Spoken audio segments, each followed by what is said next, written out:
بسم اللہ الرحمن الرحیم۔ پیارے دوستو، اسلامک واقعات کی طرف سے السلام علیکم۔ آج کا واقعہ حضرت عمیر بن وہیب رضی اللہ تعالی عنہ کے بارے میں ہے کہ وہ کیسے اسلام لائے۔ پیارے دوستو، حضرت عمیر بن وہیب رضی اللہ تعالی عنہ آپ صلی اللہ علیہ وآلہ وسلم کے قتل کے ارادے سے آئے۔ پیارے دوستو، ہوا یہ تھا کہ بدر میں ان کا بیٹا اسیر ہو گیا تھا، یعنی کہ بدر کے قیدیوں میں ان کا بیٹا بھی موجود تھا جو کہ مسلمانوں کی قید میں تھا، جس کی وجہ سے ان کا دل ڈوب رہا تھا۔ بدر میں صفوان کے والد امیہ بن خلف مارے گئے۔ ان کے دل سے بھی اپنے باپ کا سایہ اٹھ جانے کی وجہ سے ملالت تھی۔ ایک روز شہر سے باہر ایک ہجر کے مقام میں صفوان اور عمیر دونوں کی ملاقات ہوئی۔ دونوں نے اپنے اپنے زخم ایک دوسرے کے سامنے کھولے۔ پیارے دوستو، صفوان عمیر سے کہنے لگا، کیا جائے؟ بدر کے نتیجے میں ہمارے دل میں ناسود ڈال دیا گیا ہے۔ عمیر بولے، برادران عزیز، اس لڑائی کے انجام سے دنیا نظروں سے تاریک ہو گئی ہے۔ میں اگر زیر باز نہ ہوتا اور اپنے بعد بچوں کی گزر بسر کا سہارا بھی نہ ہوتا تو مدینے جا کر محمد صلی اللہ علیہ وآلہ وسلم کو نعوذ باللہ دن دہاڑے قتل کر دیتا۔ تو صفوان بولا، میں آپ کے قرض اور آپ کے دونوں بچوں کی کفالت کا ذمہ دار ہوں۔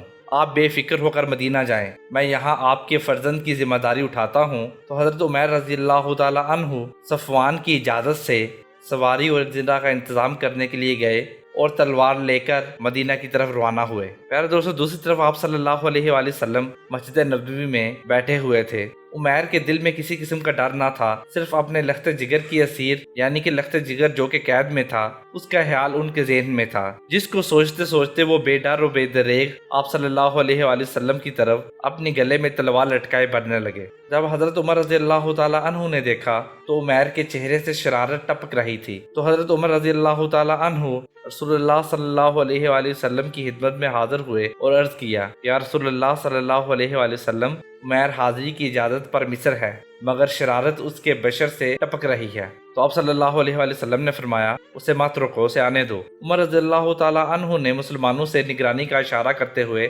آنے والے کا رستہ صاف کرنے کے لیے کہا۔ عمیر پیش ہوئے تو آپ صلی اللہ علیہ وآلہ وسلم سے حسب ذیل مکالمہ ہوا۔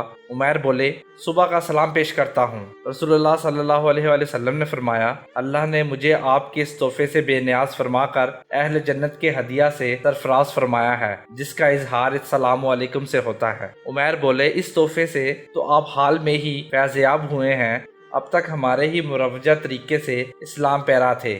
رسول اللہ صلی اللہ علیہ وآلہ وسلم نے فرمایا، اس سفر سے آپ کا کیا مقصد ہے؟ عمیر کہنے لگے، ہمارے جو عزیز آپ کے ہاں اسیر ہیں ان کی خیر و خبر کے لیے حاضر ہو گیا ہوں، آپ سے بھی تو ہماری قرابت داری ہے۔ رسول اللہ صلی اللہ علیہ وآلہ وسلم نے فرمایا، گلے میں تلوار کیوں حمائل کر رکھی ہے؟ عمیر کہنے لگے، اللہ انہیں غرق کرے، انہی تلواروں نے ہمیں بدر میں آپ کے ہاتھوں ذلیل کر دیا ہے۔ اے صاحب، کیا بتاؤں، جس وقت سواری سے اتر رہا تھا اسے ہاتھ میں لینا بھول گیا۔ رسول اللہ صلی اللہ علیہ وآلہ وسلم نے فرمایا، عمیر سچ کہو، یہاں کس ارادے سے آئے ہو؟ مکہ میں ہجر میں بیٹھ کر تیرے اور سفیان کے درمیان کیا طے ہوا تھا؟ عمیر یہ سن کر سہم گیا اور گھبرا کر عرض کیا، سفیان سے کیا طے ہوا تھا جو آپ ایسا فرما رہے ہیں؟ آپ ہی فرمائیے۔ رسول اللہ صلی اللہ علیہ وآلہ وسلم نے فرمایا، صفوان سے تو یہی طے ہوا تھا کہ تم مجھے قتل کر دو، وہ تمہارا قرض بھی ادا کرے گا اور تمہارے اہل و عیال کی کفالت بھی کرے گا۔ اے عمیر، تم کب چونکنے والے تھے؟ وہ تو اللہ تعالیٰ کی ذات ہے جس نے میرا بال بیکا نہ ہونے دیا۔ جب عمیر نے یہ سنا تو کہنے لگا، اے محمد صلی اللہ علیہ وآلہ وسلم، میں شہادت دیتا ہوں آپ کے رسول اللہ صلی اللہ علیہ وآلہ وسلم ہونے اور آپ کو اللہ کے معبود برحق ہونے کی۔ یا رسول اللہ صلی اللہ علیہ وآلہ وسلم، ہماری کام عقلی تھی کہ ہم آپ پر نازل شدہ وحی کا انکار کرتے رہے، یہ راز میرے اور سفیان کے درمیان تھا، اگر آپ پر وحی نازل نہ ہوتی تو آپ کو کیسے معلوم ہوتا؟ اللہ کا شکر ہے مجھے سیدھی راہ میسر ہو گئی، حالانکہ میں نکلا برے ارادے سے تھا۔